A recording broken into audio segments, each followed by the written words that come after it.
I don't know about you, but I've had many a battle with the Pilates ball popping out at just the wrong moment. And then the most annoying thing is that you have to go and run after your ball in order to continue with the exercises.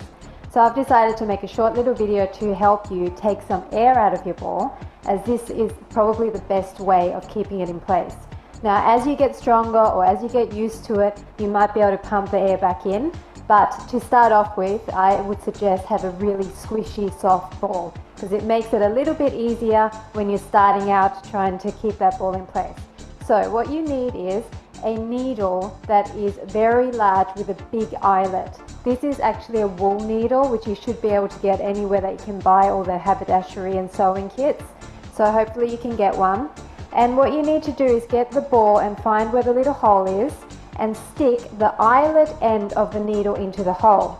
Now, each ball is slightly different and this can be a little bit tricky, so you're going to have to persevere with it. But basically, make sure you don't poke yourself with the pointy end of the needle. Stick the eyelet in as far as you need to, but not all the way in. And then you start to move it around to see where you can create a little gap using the eyelet. And then you hear the air coming out of the ball. So you're pushing the needle over to one side, trying to find right position for the air to come out. And eventually, you'll hear this sound, and that is air escaping. Now, sometimes you have to do it a few times. I don't know why they make it so tricky, and I'm sure there's probably a better way of doing it, some sort of machine that I don't have. But most people have a needle, and so if you just keep persevering at it, eventually you will get that sound. There you go. And once you have that position, just keep doing it until the air comes out, and then feel your ball and see how squishy it is. Now, for me, the best way of actually testing whether it's soft enough is to do a particular exercise, which I'll show you now.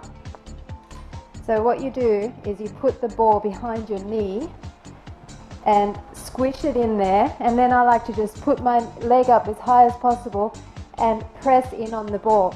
Now, usually if the ball is a little bit too hard, this is where it'll just pop straight out, and there's been many a time where I've done that. But if you can keep it in place and squish there and it doesn't move, then you're onto a good thing. Now, with these balls, another thing I suggest is try and find the ones with knobbles on them, because it does help to keep them in place. And also, it depends on what you're wearing. If you're not going to be sweating a lot, then not wearing long trousers is okay. But if you find that you're going to be sweating quite a bit, then you probably need to go for long ones in order just to give a little bit of traction, because the skin, when it's slippery, will shoot that ball out even more. Okay, and this is my cat Minnie. She's decided to join us. So I hope that has helped you with getting the air out of your ball. If you have any more troubles, you can just send me a message and hopefully I'll be able to help further. But you can also do this with a big fit ball, and I suggest taking the air out of that one too when you're first starting out. Okay, I hope you enjoyed it. Thanks. Minnie, is that necessary?